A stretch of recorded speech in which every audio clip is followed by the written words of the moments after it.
Si usted visita la Ciudad de México y se va por allá al exconvento de Churubusco, encontrará en ese bello edificio la sede del Museo Nacional de las Intervenciones.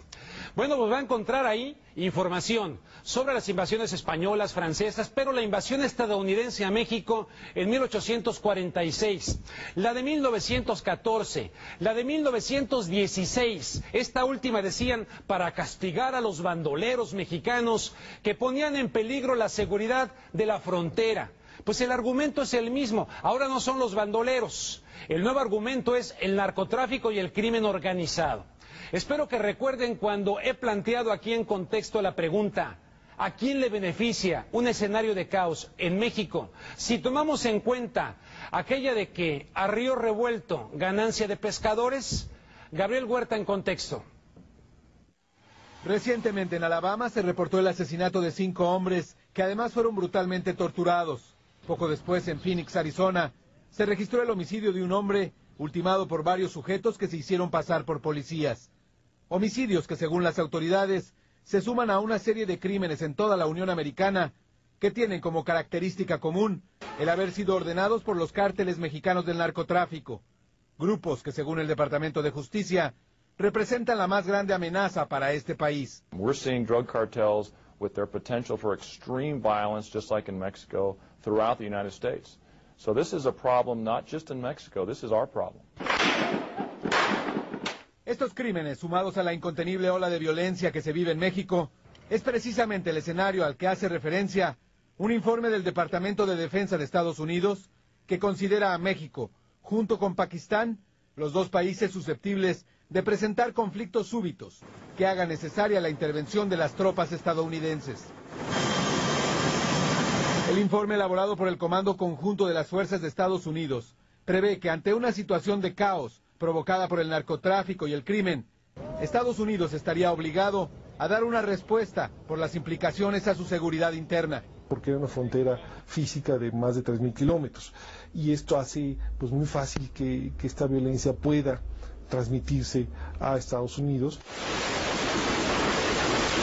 El informe añade que aunque parece menos viable una intervención militar en México que en Pakistán, su gobierno, su policía y su infraestructura judicial están sometidos a una agresión sostenida por parte de pandillas criminales y cárteles de la droga que demandarían eventualmente una respuesta de los Estados Unidos. Gabriel Huerta, en contexto.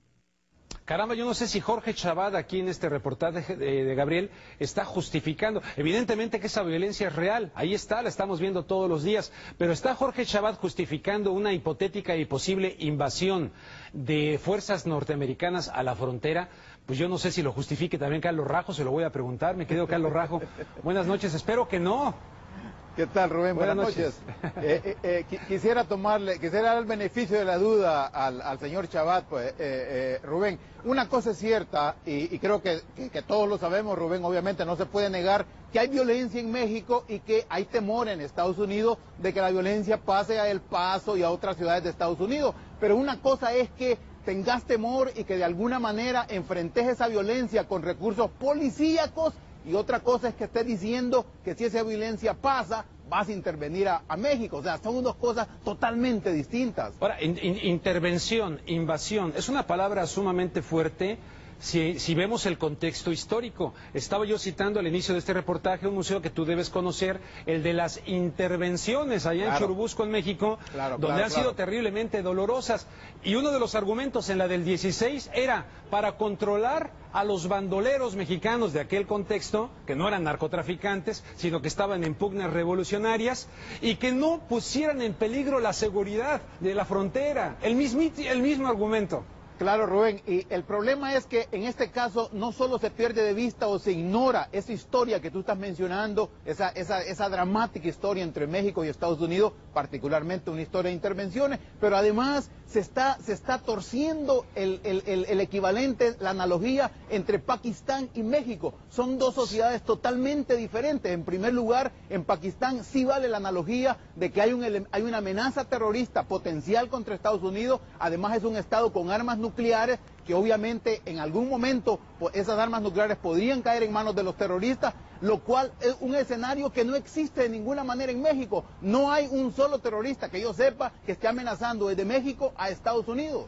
Claro, ahora, en un análisis racional, bueno, aquí está la frontera. Si estos señores, narcotraficantes, crimen organizado, se meten físicamente para acá y entran a territorio estadounidense, tienen absolutamente el derecho de hacer lo que se les pegue la gana, porque están invadiendo de esa manera criminal, no como el inmigrante indocumentado que viene por otras razones, y no confundir unos grupos con otros, ¿no? No, exactamente. Y por eso te decía, una cosa es que tomes medidas para prevenir que esa violencia no salte, esa violencia de Ciudad Juárez, por ejemplo, no pase del paso, pero haces eso con medidas policíacas, es decir, tenés al FBI, tenés a los elementos policíacos, pero no prevenís esa violencia mandando a tu ejército. Claro, ya nomás para terminar, yo no sé por qué esta sola idea me recuerda a la invasión de los Estados Unidos a Panamá, que tú cubriste, y aquella matanza en el barrio del Chorrito, ¿se llamaba? ¿Cómo se llama?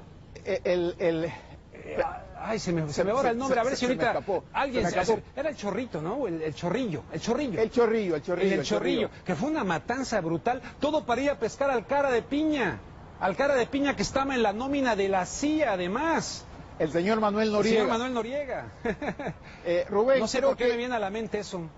Creo que en efecto también vale la analogía, esperemos que no se vaya a producir nunca una locura de este tipo. Nada más quiero decirte para concluir que en este caso, quizá viendo al menos algo positivo dentro de toda esta locura que es este informe que se filtró, que por cierto se lo filtraron a los periodistas mexicanos, ¿sí?, cuando llegan a cubrir la visita del presidente a Calderón a Washington.